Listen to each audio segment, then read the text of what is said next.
soir, nous accueillons Morvan Burel, aujourd'hui, qui est membre du bureau national du syndicat Solidaire Douane, syndicat membre de l'Union syndicale Sud Solidaire. Morvan, que nous connaissons, qui a été participant au sommet international pour un plan B en Europe, sommet qui constitue une des bases de ces auditions, base programmatique, auquel s'additionne évidemment le programme L'Humain d'abord, que nous avions développé en 2012.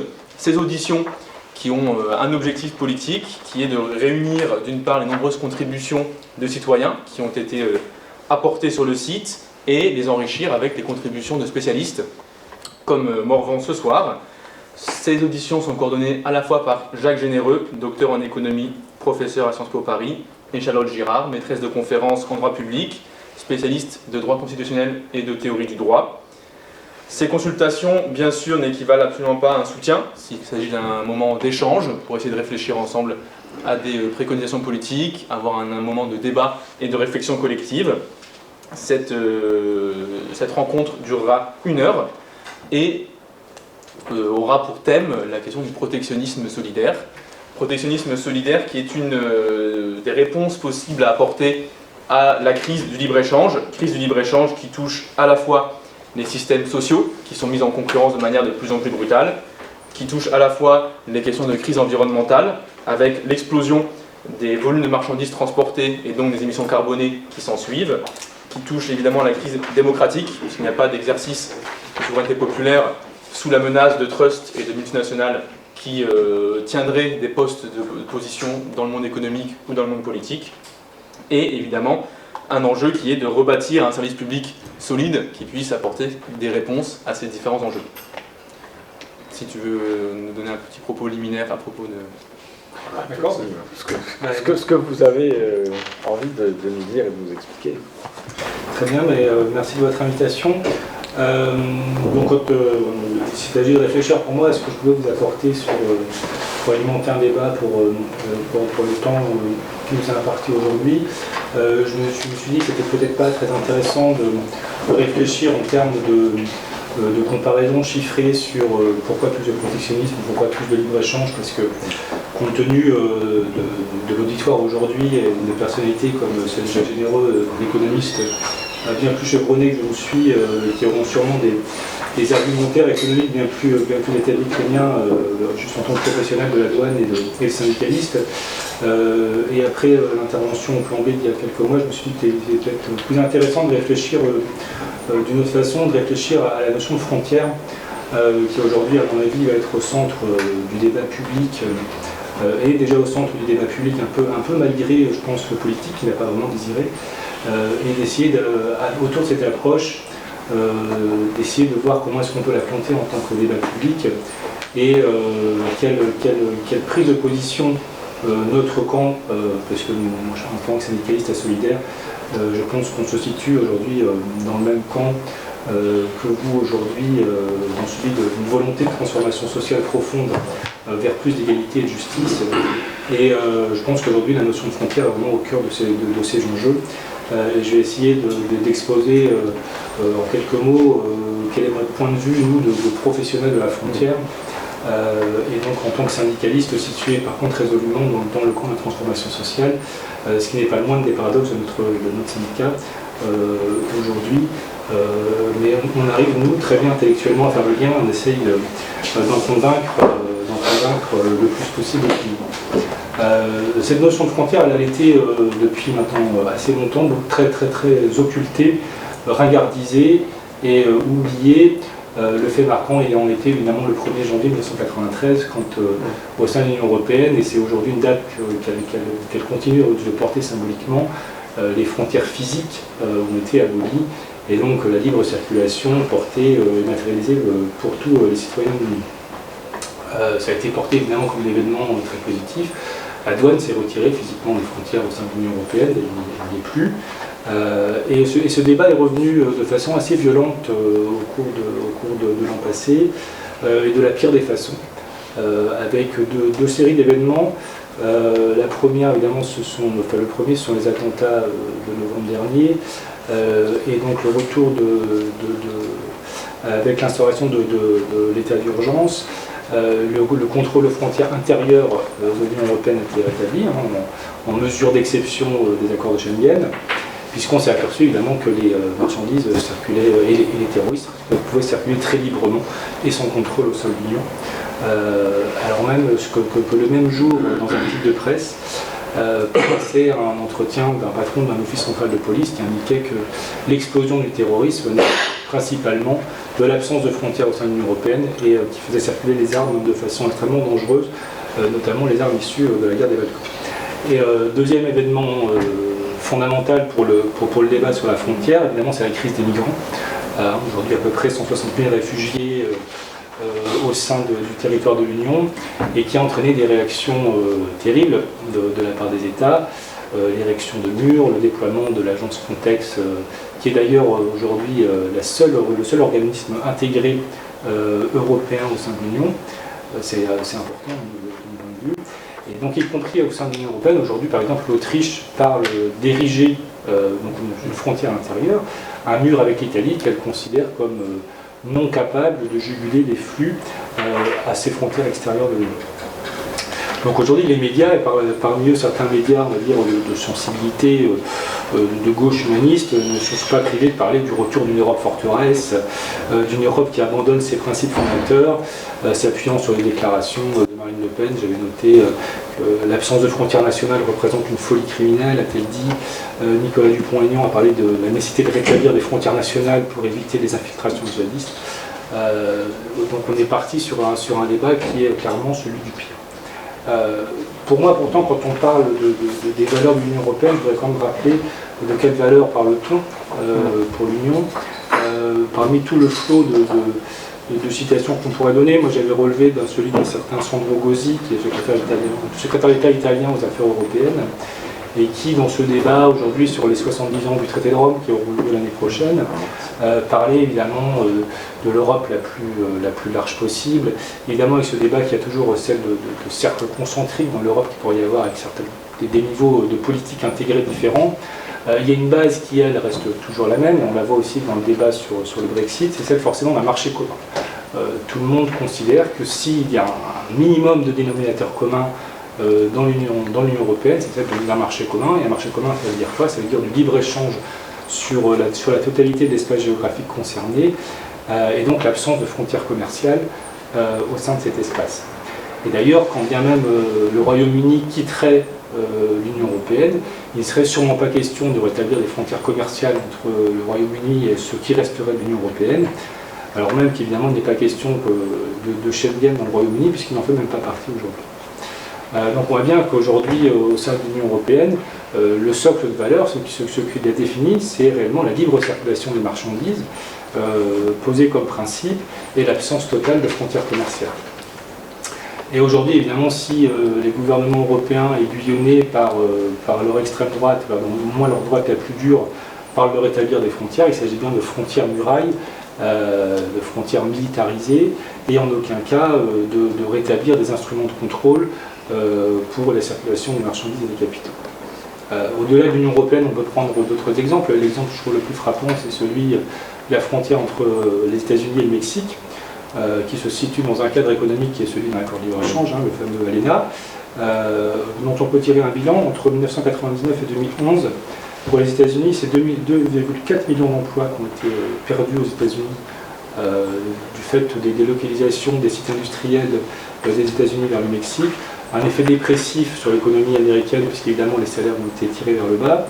Et à l'inverse, pour le Mexique, c'est une économie de petite production et donc basée sur évidemment des salaires les plus bas possibles dans les fameuses maquiladoras. C'est évidemment la soumission à la concurrence avec l'agriculture industrielle américaine qui a fait disparaître l'agriculture vivrière mexicaine. Un bilan qui nous semble extrêmement défavorable et qui se couple avec par contre une réalité de la frontière physique, c'est la fameuse muraille qui s'érige entre les États-Unis et le Mexique. On peut donner quelques chiffres, elle coûte 18 milliards de dollars par an, 18 milliards de dollars par an, cette frontière entre les États-Unis et le Mexique. On parle de murs de 5 mètres de haut, de 20 000 agents qui sont déployés à la frontière entre les États-Unis. 18 milliards par an. Et 1800 tours de surveillance pour effectivement contrôler la frontière. Il y avait quelques chiffres, je ne les ai pas là, mais sur ce que coûte 1 km de frontière avec des capteurs thermiques, des caméras de vidéosurveillance, ça coûte extrêmement cher. Donc il faut réellement, si on peut faire un bilan, moi je pense qu'on peut dire qu'il n'y a jamais eu, paradoxalement, autant de frontières physiques que depuis que le libéralisme s'est imposé sur la surface du globe. Et qu'on peut très clairement dire que c'est le libre-échange qui crée la forteresse. Je pense que c'est une conclusion qu'on peut citer, et c'est à mon avis ce qui caractérise un régime qu'on peut qualifier évidemment de libéral sécuritaire. Libéral évidemment pour les échanges de marchandises et de capitaux qu'il ne s'agit surtout pas de contrôler, mais par contre extrêmement sécuritaire sur les mouvements de personnes. Moi, si j'étais candidat à une élection présidentielle, c'est possible encore. Ouais, je vais essayer de rassembler 500 signatures, mais ça semble assez compliqué si on n'a pas une base forte derrière soi. Je pense qu'il faudrait faire exactement l'inverse en fait. Je pense qu'il faudrait dire très très haut qu'il faut garder l'idée que le monde, et notamment la France, doit être un espace géographique ouvert pour les déplacements humains. Je pense que c'est toujours important de le rappeler. Et évidemment, notamment pour les populations les plus fragilisées de notre planète, et qui aujourd'hui évidemment sont de plus en plus projetées de façon la plus violente possible vers nous, et à cet égard l'accord Union Européenne-Turquie est un accord absolument honteux, et notamment nous on le voit dans nos sphères professionnelles, puisqu'on réquisitionne des agents de l'État, notamment des agents de douane, alors même qu'il en manque pour effectuer les contrôles de base sur notre territoire, pour aller se projeter en Grèce pour accompagner, c'est un mot qui convient pas tellement, enfin en tout cas pour renvoyer les réfugiés depuis les îles grecques vers la Turquie.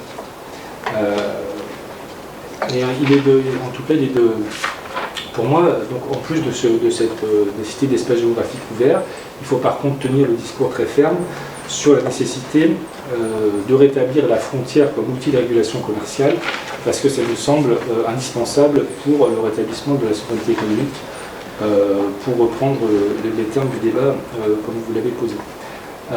Parce qu'effectivement, on peut dire que la souveraineté économique aujourd'hui, elle me semble avoir disparu. Sous l'effet du libre-échange, on ne va pas faire ici quelque chose que vous savez aussi bien que moi sur l'historique, mais c'est vrai que depuis les années 80, la multitude de signatures d'accords de libre-échange, la création de l'OMC, en 1994, l'approfondissement libéral de l'Union européenne, a permis effectivement aux tenants du capitalisme de maximiser les profits en mettant finalement en concurrence les États entre eux, leur législation sociale entre elles, ont perdu leur souveraineté économique complètement, et on arrive à cet état complètement terrifiant pour l'humanité, c'est que aujourd'hui les travailleurs et les populations sont en concurrence entre elles pour espérer ne serait-ce que survivre. Les effets sont effectivement complètement délétères. Je pense aussi qu'il n'y a pas trop besoin de revenir en détail, mais pour les États dits en développement, cette monospécialisation sur des biens destinés non pas à être consommés sur place, mais dans d'autres pays, on produit ces drames. On peut voir au Bangladesh plus de 1000 morts dans des usines complètement hors normes et dans lesquelles toutes les entreprises occidentales de textile avaient des parts de marché. Les outils qu'on propose pour y mettre fin sont juste risibles. Et dans les pays développés, pour compléter ceux sur l'emploi industriel américain dont je parlais tout à l'heure, il faut rappeler que la France a perdu 2 millions de salariés dans l'industrie entre 1980 et 2007. Et on parle encore d'aujourd'hui, sur les chiffres de l'INSEE, encore 700 000 emplois perdus entre 2007 et aujourd'hui. Donc, sans parler également d'effets dépressifs sur l'économie. Donc le libre-échange a placé complètement la compétitivité et l'attractivité que valeur sociale. Ils sont évidemment aboutissent à une concurrence généralisée qui a évidemment pour définition d'être sans fin. Et elle, par contre, est parvenue à imposer qu'une norme économique et sociale unique soit imposée à l'échelle du monde, qui est évidemment celle du moins-disant social généralisé à l'ensemble de la Terre. Ce qui a justifié toutes les trahisons sociales qui se sont succédées depuis des années et qui, à mon sens, aboutissent jusqu'à la loi El Khomri d'aujourd'hui, qui n'est jamais qu'effectivement une dernière traduction de ce qui peut encore être supprimé, à savoir le droit du travail, qui ne sera jamais assez concurrentiel par rapport à d'autres cadres plus libéraux dans notre pays. Ce qui me semble terrible, c'est qu'effectivement ces abandons de souveraineté, ils ont été consentis par les gouvernements, puisqu'ils donnent souvent l'impression de les subir, mais ils ont été complètement consentis, puisque ce sont eux qui ont négocié et signé les traités de libre-échange qui ont produit ces effets. Donc ils en sont à l'origine. On peut juste voir par exemple au sein de l'Union européenne qui est avant tout qu'un cadre de libre-échange. L'approfondissement libéral de l'Union européenne a été voulu par les gouvernements de l'Union. Qu'on peut noter que depuis l'acte unique européen, on arrive quand même à cette monstruosité que le libéralisme a été constitutionnalisé quelque part et qui se trouve au sommet de la hiérarchie des normes, puisque la liberté de circulation des marchandises et des capitaux est la norme la plus élevée du droit de l'Union, auquel toutes les autres normes, y compris ceux des droits nationaux, doivent se contraindre. Et évidemment, cette traduction va jusqu'au bout avec le fameux traité de libre-échange en cours des négociations avec les États-Unis ou avec les mécanismes de coopération réglementaire au tribunal d'arbitrage. On arrive au but ultime du libre-échange qui se sera complètement débarrassé de l'aléa démocratique, c'est-à-dire que de toute façon, quelles que soient les élections qui se passent, de toute façon, le libre-échange sera inscrit dans le socle, quelque part, pour les siècles des siècles.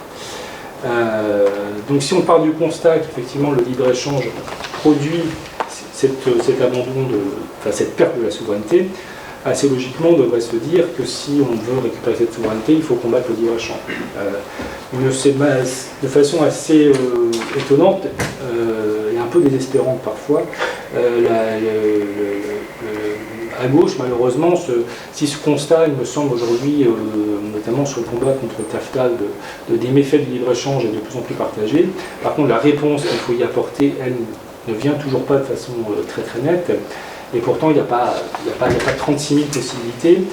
Si on souhaite combattre le libre-échange, parce qu'il aboutit à la perte de souveraineté, il faut prendre des mesures qui combattent efficacement le libre-échange. Et ça s'appelle la régulation des échanges marchands, et ça s'appelle le protectionnisme, même si ce mot est toujours compliqué, mais je ne sais pas comment ça peut s'appeler d'autre. C'est-à-dire l'utilisation de la frontière pour reprendre la problématique comme outil de régulation économique et sociale pour rétablir la souveraineté populaire.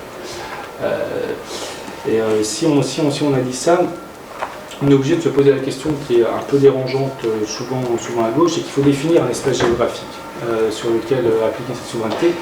Et ces outils protectionnistes ne peuvent pas être hors sol par principe. Et la réponse est assez simple, c'est qu'il faut que ces mesures douanières, ces mesures protectionnistes, ces mesures d'utilisation de la frontière comme espace de régulation soient exactement concomitants, la souveraineté étant forcément une et indivisible, avec l'endroit où se prennent les politiques économiques alternatives qu'on souhaite mettre en place. Je ne vois pas comment est-ce qu'on peut avoir des notions fluctuantes là-dessus. Et pour ça, est-ce qu'on peut après se poser d'autres questions. Est-ce que l'Union européenne peut être ce territoire souverain au vu de ce que les réflexions qu'on peut se faire, et j'imagine celle que vous venez d'avoir avant avec Aurélien Bernier, la réponse est évidente, l'Union européenne ne peut pas être cet espace de libre-échange, de souveraineté, de souveraineté, puisque de toute façon il a constitutionnalisé le libre-échange et il ne semble pas prêt à revenir là-dessus. Donc forcément, il n'existe pas d'autre solution, me semble-t-il, à court terme, parce que je pense qu'on est dans une situation d'urgence sociale et démocratique, que de rétablir la souveraineté pleine et entière de l'État-nation sur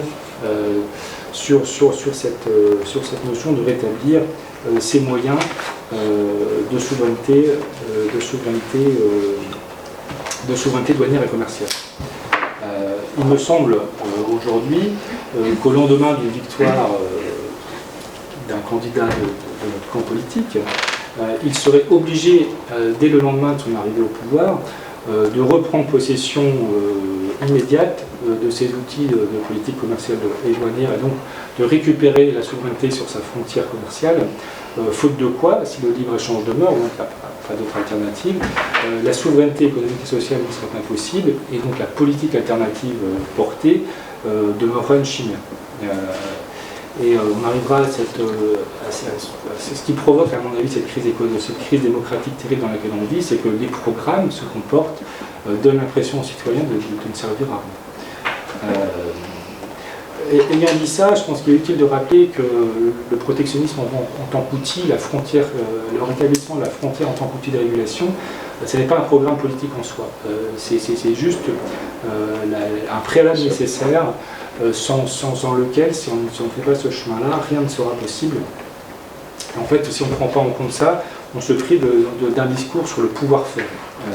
Moi, il me semble que sur le discours du faire, quand je lis les programmes, il me semble qu'ils sont souvent très complets sur les politiques sociales, fiscales, environnementales qu'on souhaite faire, mais sur le pouvoir le mettre en place, on reste dans un flou qui est dommage parce que du coup on abandonne le monopole de la contestation cohérente à l'extrême droite qui elle n'a pas du tout ses pudeurs et qui par contre, comme on a pu le dire en propos introductif, elle n'hésite pas à faire de la frontière autre chose qu'un outil de régulation, mais bien un outil d'exclusion entre les peuples, parce qu'il me semble extrêmement dangereux et porteur de confusion forte dans l'esprit des citoyens. C'est des citoyens qu'il ne faut pas sous-estimer, je pense, parce qu'ils ont bien compris que dans les programmes à gauche, c'est cette notion-là manquait, et notamment dans l'électorat le plus populaire, qui est celui qui a été le plus fortement victime de la mondialisation, des délocalisations dont on parle, et qui attend, à mon avis, je pense, véritablement que soit porté un discours sur la méthode du pouvoir-faire qui soit porté de façon forte.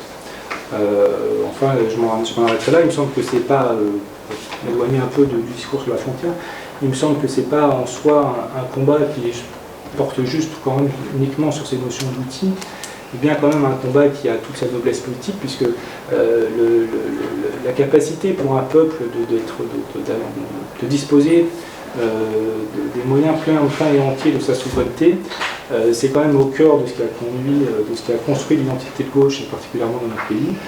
C'est au cœur de ce qui constitue la Révolution française, quand même, que le peuple s'accapare ses moyens de sa souveraineté, de décider quoi, on ne sait pas, c'est il en délibère, en tout cas qu'il en ait la capacité. Ça ne me semble pas un combat secondaire dans un programme. Parce qu'il faut rappeler que finalement, qu'est-ce que la démocratie? C'est donc justement au cœur la capacité pour le peuple d'exercer lui-même sa souveraineté, de se doter des règles dont il souhaite se voir appliquer pour lui-même. Et aujourd'hui, si on fait le constat que cette souveraineté, elle est mise à mal par le libre-échange, je pense qu'il est nécessaire effectivement de ne pas avoir d'être extrêmement clair sur les outils qui permettront de mettre à mal ce libre-échange. Oui, Merci beaucoup. alors j'ai envie tout de suite de réagir. Alors comment on fait? Il me semble que la réponse est dans la question. En tout cas, il est nécessaire de rétablir effectivement ces outils de souveraineté immédiatement.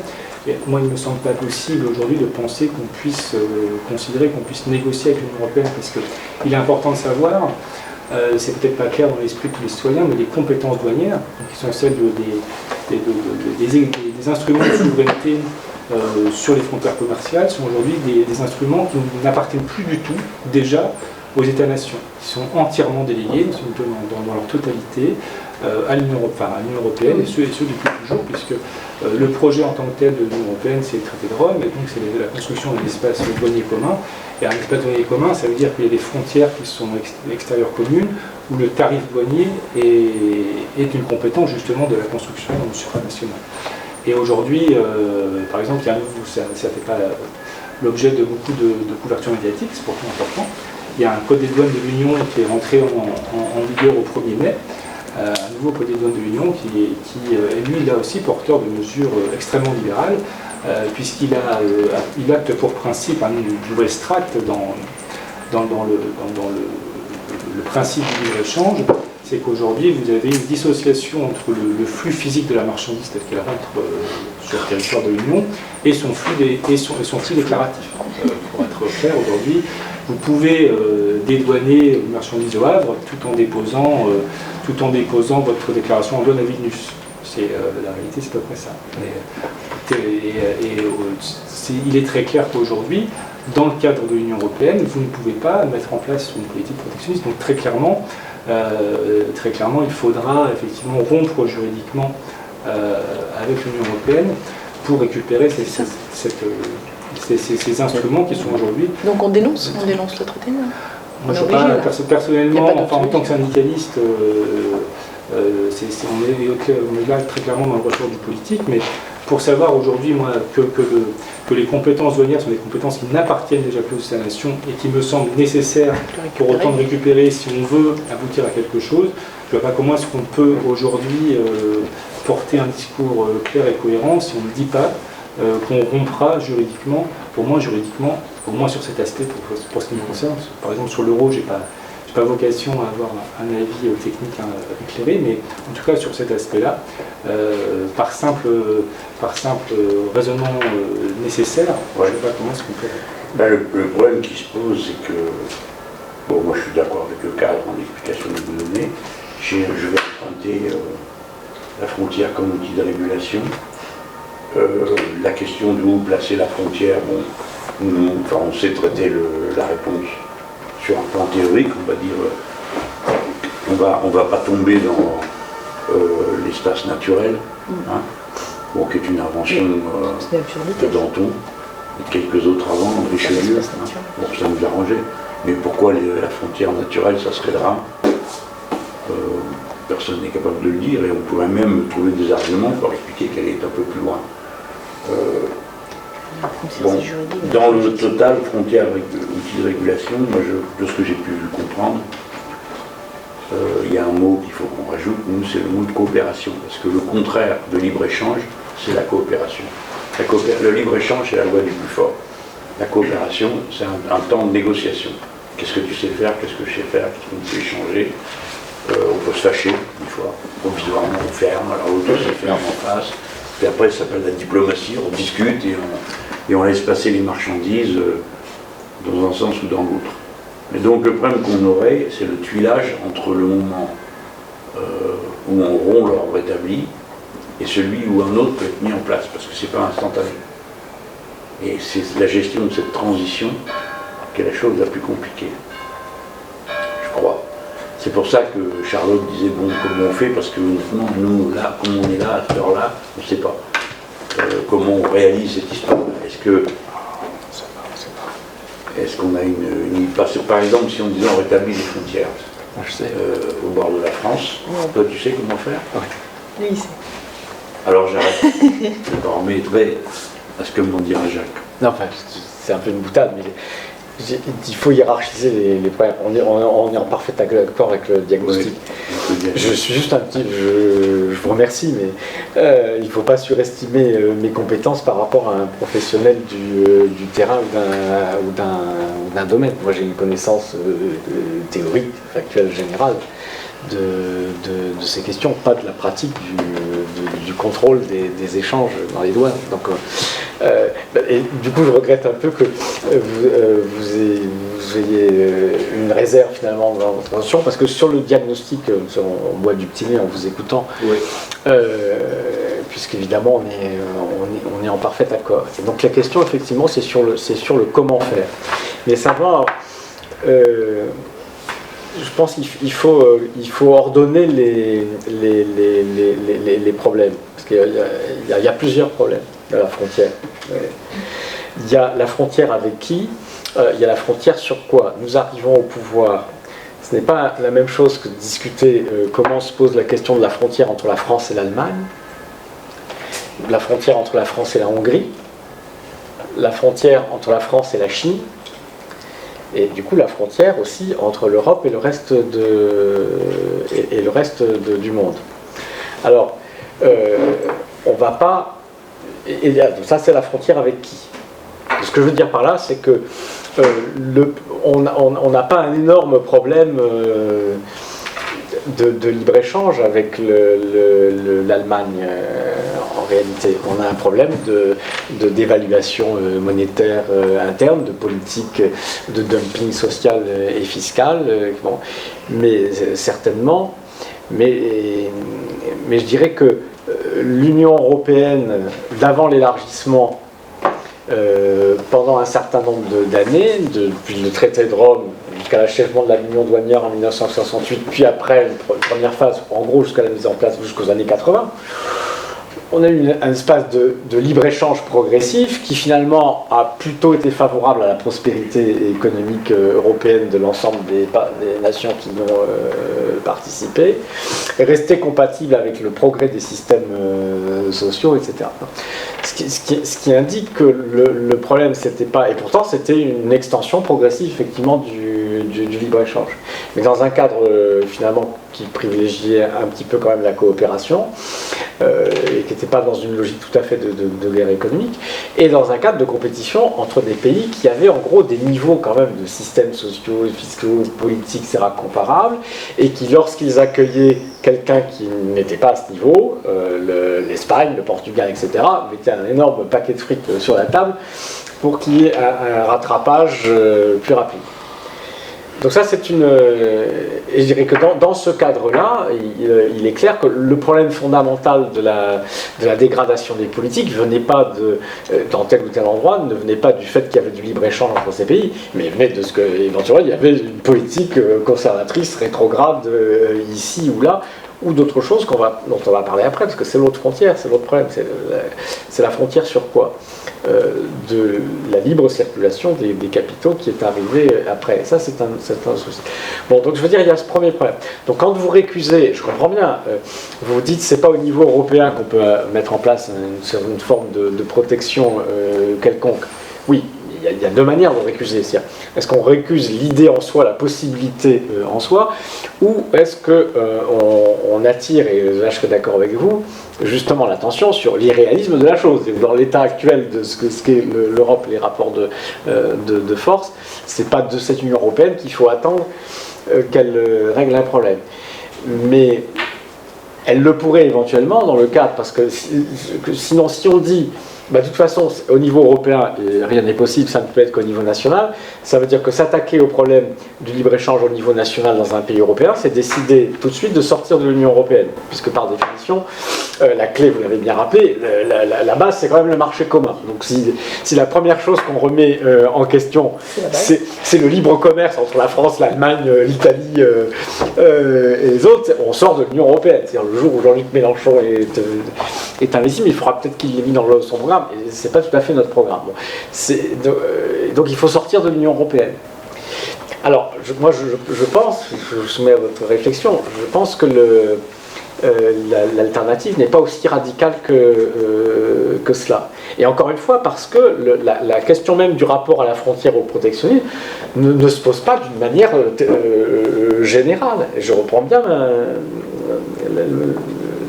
le cadrage que j'ai fait tout à l'heure. Si un rapport de force dans une négociation européenne devant des partenaires européens qui ont le choix suivant, qui est celui dans lequel nous nous mettrions, où on peut rediscuter et changer un certain nombre de choses fondamentales dans le fonctionnement de cette union, ou de toute façon, la France, elle, fera autrement sur les points essentiels.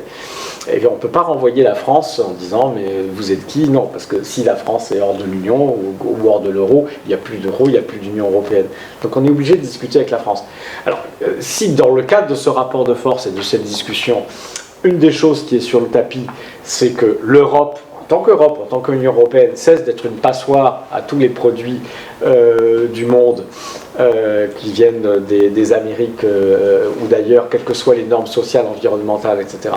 On peut imaginer d'aller vers une forme de modération de la compétition et de réorientation du rapport qu'a l'Union européenne dans son positionnement dans le commerce mondial, qui passe de l'idée plutôt de compétition sauvage, parce que finalement ça joue les intérêts du capital et du bureau que ce soit le cas, et qui aille vers autre chose.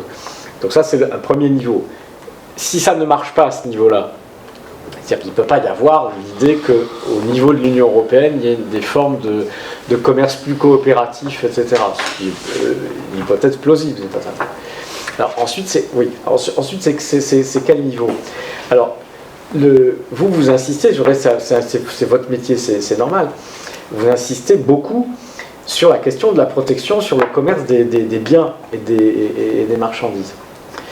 Est-ce que vous ne pensez pas, ou je vois des réflexions dans votre syndicat, qu'est-ce que vous pensez de l'idée, qui peut-être mérite de discuter, que quand on parle d'urgence et de mesures immédiates, c'est plutôt le problème de la frontière sur les capitaux, sur la circulation de l'argent qui est en question.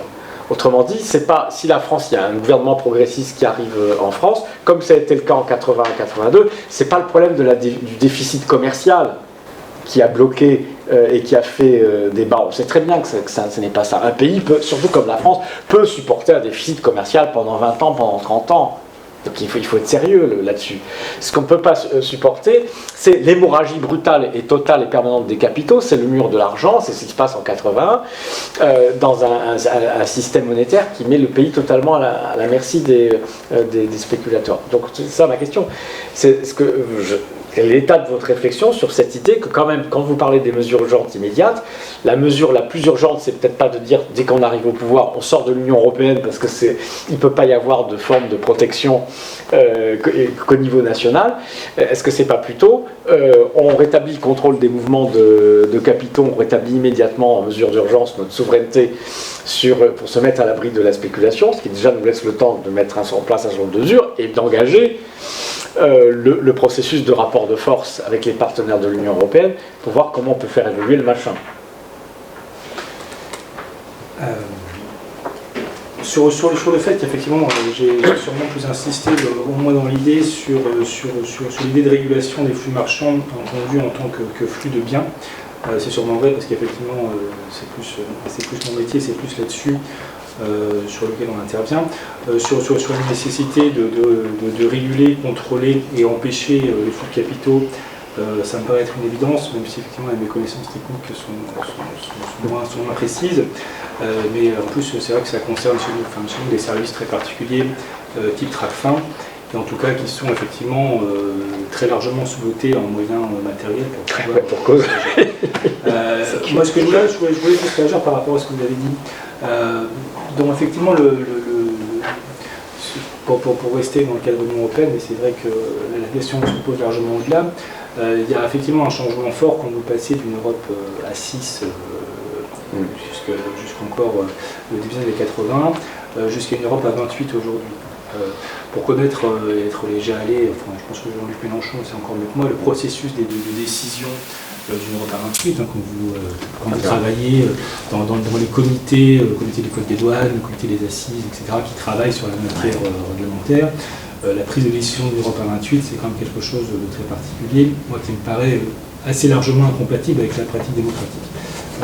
Ceci étant dit, au sein même de l'Union européenne, le problème il vient bien immédiatement, c'est-à-dire que la majorité des délocalisations qui ont lieu en France industrielle se font à l'intérieur de l'Union européenne. La plupart de l'électroménager est parti en Pologne, l'automobile est parti dans les pays Slovaquie, en Allemagne, en Italie.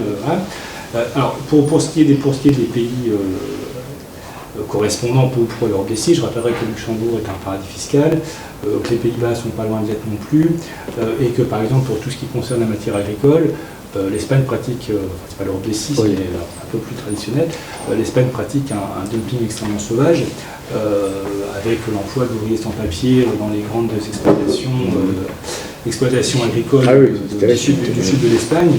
Je pense qu'aujourd'hui, si vous allez expliquer à un arboriculteur de Lot-et-Garonne qu'aujourd'hui l'Espagne n'est pas un problème en matière de dumping social, je pense qu'il ne sera pas entièrement d'accord. Pour moi, la réponse à l'espace, elle est simple. Moi, j'ai indiqué qu'en termes d'urgence, le cas de l'Union à 28 ne me paraissant pas possible. Il faut, je pense, en sortir rapidement. Et il me semble que l'État-nation est un cadre immédiatement disponible, qui a une légitimité, c'est un point de vue personnel, une légitimité historique, démocratique et citoyenne assez largement admise, et surtout une capacité d'être immédiatement fonctionnelle.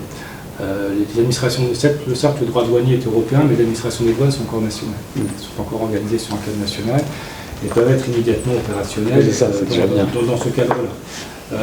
Voilà. De ce point de vue-là, ça me paraît être un élément de réponse important. D'un autre côté également, si j'ai pu laisser entendre qu'effectivement c'était ou le libre-échange total ou la fermeture absolue, là aussi c'est pas du tout dans le cadre de ma réflexion. J'ai eu la chance d'être interviewé par le journal de votre parti et vos rédacteurs avaient choisi de mettre en exergue le protectionnisme n'est pas l'autarcie, et c'est vraiment le message qu'on choisirait de faire passer. Il s'agit juste à un moment donné des instruments douaniers qui ne sont pas d'ailleurs uniquement des droits mais aussi des prohibitions. On pourrait considérer aujourd'hui considère par exemple qu'une cerise traitée avec un produit chimique interdit n'a pas à rentrer sur notre territoire d'où qu'elle vienne, puisqu'on s'est doté, nous, de la norme souveraine de ne pas l'utiliser. Donc ça peut prendre toute forme que ce soit, hein, une interdiction d'entrée, utiliser un droit, utiliser des quotas, on peut faire beaucoup de choses.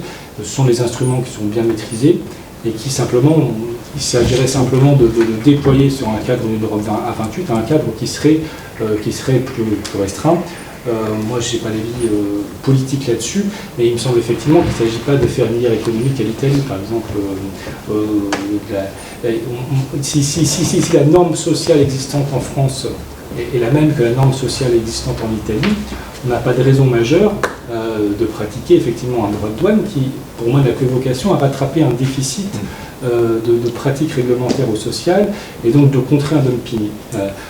Si vous n'avez pas de mesure de rattrapage pour un t-shirt qui est fabriqué au Bangladesh avec des ouvriers qui sont payés $30 par mois, et qui rentre chez vous sans autre forme de contrôle, vous admettez que la norme souveraine qui s'applique chez vous et qui fait qu'un salarié est payé un peu plus que $30 par mois n'a aucune valeur.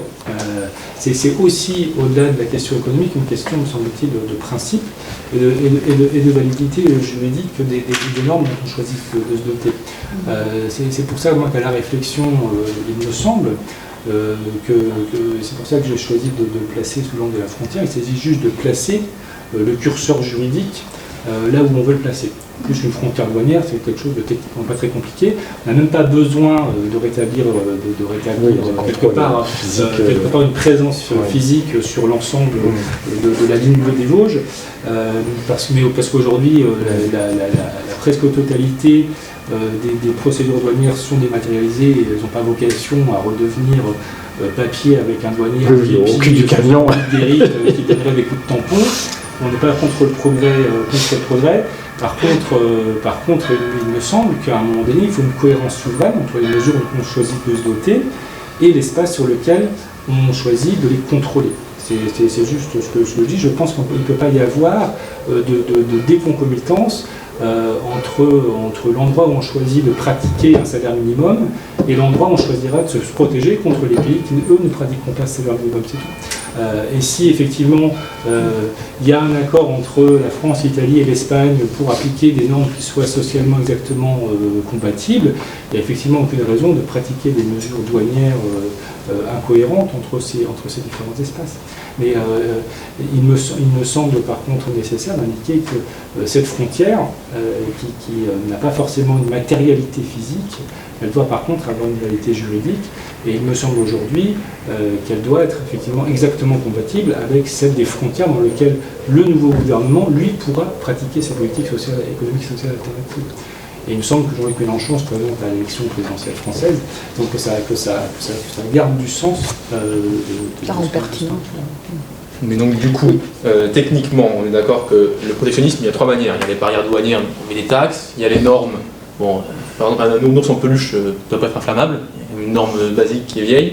Et il y a les freins administratifs. Bon, ces deux derniers normes, les freins administratifs, ne sont pas incompatibles avec le régime de l'Union européenne et avec le marché intérieur. Parce que, du coup, on a déjà des moyens de protectionnisme, il faut les travailler, mais il y a donc là, si je ne me trompe pas, des moyens déjà techniques existants de mettre en place le protectionnisme, et si oui, quels sont vous, première question dans le Sud, les critères que vous retenez, donc le dumping, donc la logique de productivité, donc je pose écart entre coût unitaire de production, les coûts unitaires de production, donc salaire, production, est-ce que les questions du carbone sont aussi dedans, est-ce que les questions de filière industrielle X ou Y sont dedans, et dernière question, admettons on y arrive, on en est là, bon, il faut recruter combien de gens et combien de temps ça met à recruter un douanier? Parce qu'il y a un concours, une formation professionnelle. En combien de temps on peut avoir un effectif suffisant pour faire ça? Sur votre première question, moi je pense que je ne suis pas forcément la personne la mieux qualifiée pour y répondre, mais il me semble qu'il faut y répondre d'un strict point de vue juridique. Qu'est-ce qui est interdit, qu'est-ce qui est autorisé sur notre propre espace? Ce qui est interdit chez nous doit a fortiori l'être pour un produit qui rentre. Moi, ça me semble extrêmement simple. Alors effectivement, l'Union européenne aujourd'hui, puisque le droit douanier est effectivement un droit de l'Union européenne, donc le contrôle des normes relève lui aussi de ce cadre-là. Effectivement, Et c'est d'ailleurs là-dessus, à mon avis, et un peu à rebours et un peu de façon désespérée, souvent les syndicats des douanes veulent poser encore l'utilité du métier aujourd'hui, en disant effectivement on empêche les petits-enfants de s'étrangler avec les œufs de leur nounours fabriqués en Chine. Effectivement, mais il faut quand même garder à l'esprit, par exemple, que dans le cadre des négociations sur ces méga accords de libre-échange avec les États-Unis et le Canada, quand on parle poulet lavé au chlore ou bœuf aux hormones, c'est bien de ça qu'on parle. C'est-à-dire qu'au-delà, effectivement, de la norme de droit de douane qui, elle, a quasiment disparu, puisque la moyenne des droits de douane à l'entrée de l'Union européenne, je crois, est autour de 3%, voire un peu moins. Ce qu'il y a maintenant, la nouvelle strate, c'est effectivement sur la norme produit, qui reste encore effectivement une façon de faire du protectionnisme, bien sûr, comme il y a aussi un protectionnisme réglementaire. Il faut savoir qu'effectivement, dans l'administration des douanes, on arrive quelque part à une schizophrénie totale, puisqu'on demande à l'agent des douanes d'être aujourd'hui un facilitateur du commerce. Nous, parmi nos indicateurs de performance, puisque comme toute administration, nous avons des indicateurs de performance, nous avons pour objectif de diminuer le temps que passe une marchandise à l'arrêt frontière. Il faut qu'il soit le plus faible possible. Aujourd'hui, il faut savoir que sur les à peu près 1,5 million de conteneurs qui passent chaque année au port du Havre, sachant que le port d'Anvers et le port de Rotterdam est aussi un port intérieur, au même titre que le Havre, pour reprendre celui du Havre, on contrôle à peu près moins de 20% de ce 1,5 million de conteneurs qui rentrent annuellement. Donc là aussi, il y a un dumping réglementaire dans lequel les administrations des douanes sont partie prenante, puisqu'elles se livrent une concurrence entre elles au sein de l'Union pour attirer sur leur sol les opérations de dédouanement, parce que derrière, il y a des emplois induits dans les chaînes logistiques et portuaires. Donc, il me semble nécessaire quand même de rappeler qu'au-delà de ces... On s'attaque vraiment maintenant dans le dur sur l'ensemble de ces normes-là. Donc moi après, sur comment est-ce qu'on définirait un droit de douane, je pense que c'est pas... voilà, il y a quelques repères simples, effectivement, de dire... par rapport, nous, à notre législation nationale, on a un niveau de droit du travail, un niveau de protection salariale, etc. Et sur lequel tout pays qui rentrera ne pratiquant pas ces normes-là doit être rattrapé, finalement, le droit de douane étant vu comme un instrument de rattrapage des coûts.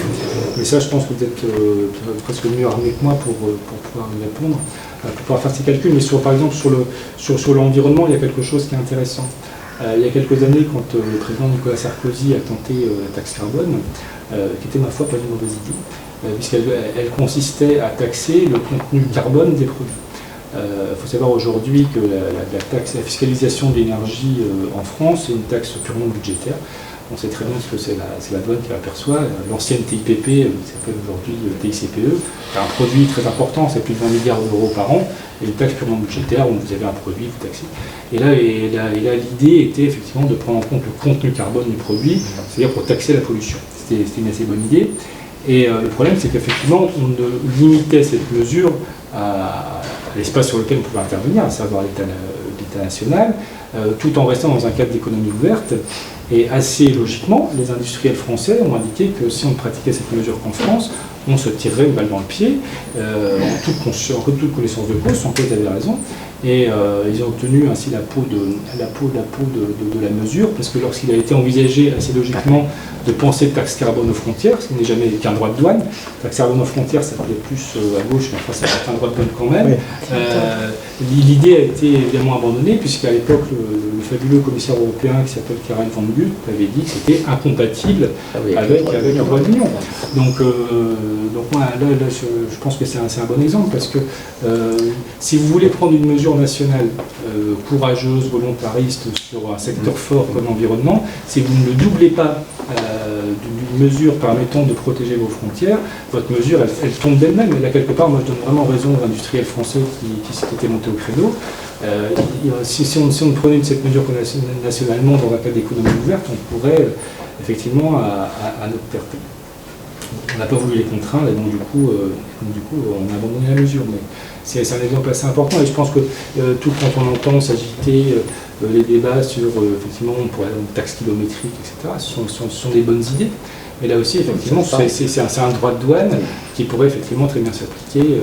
Et là aussi, on peut penser au sein de l'Union européenne, est-ce que ça a du sens de manger des champignons qui proviennent de Pologne sans correctif fiscal d'un strict point de vue environnemental, je pense. Quand on regarde la circulation du transport routier dans ce pays, c'est absolument juste effrayant en termes de dumping social. Justement, si on prenait cet exemple, vous mettez une taxe kilométrique, là, c'est pas aux frontières.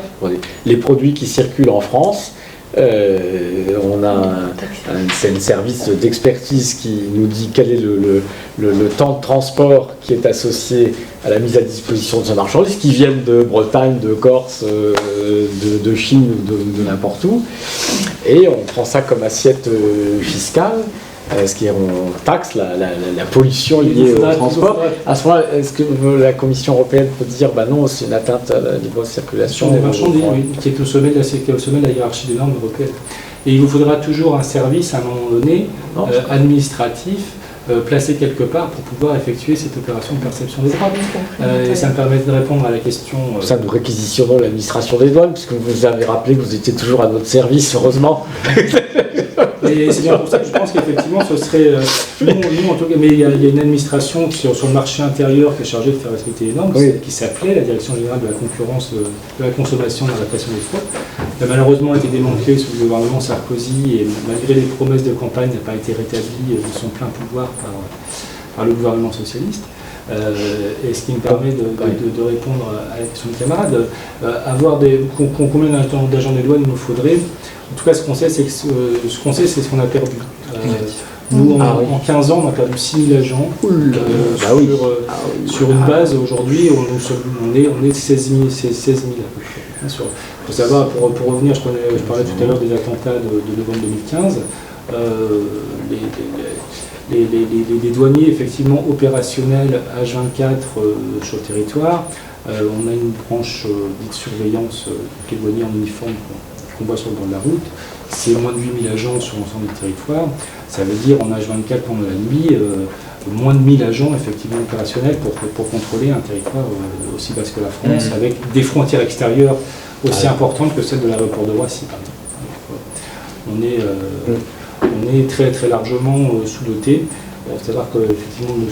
Hollande nous a généreusement doté de 500 nouveaux emplois à la suite des attentats. Emplois qui doivent être uniquement affectés au contrôle des personnes, ce qui nous a été indiqué. Donc, ce sur quoi nous on se bat contre, puisqu'on considère que le contrôle des personnes n'est pas un métier de douanier. C'est un métier de police, c'est qui relève effectivement de la police, des compétences de police. Et on pense que c'est nécessaire de bien garder à l'esprit que ce sont deux métiers différents. La douane est une administration financière rattachée au ministère du budget, et on entend qu'elle le reste, y compris pour sa branche en uniforme. C'est quelque chose on peut faire de la lutte antiterroriste maintenant. Nous, de toute façon, on considère qu'on en a toujours fait. La lutte antiterroriste, on a toujours fait quand il s'agit d'appréhender les marchandises. Non, mais c'est ça, il ne s'agit pas d'arrêter les gens. Non, voilà, c'est pas notre métier.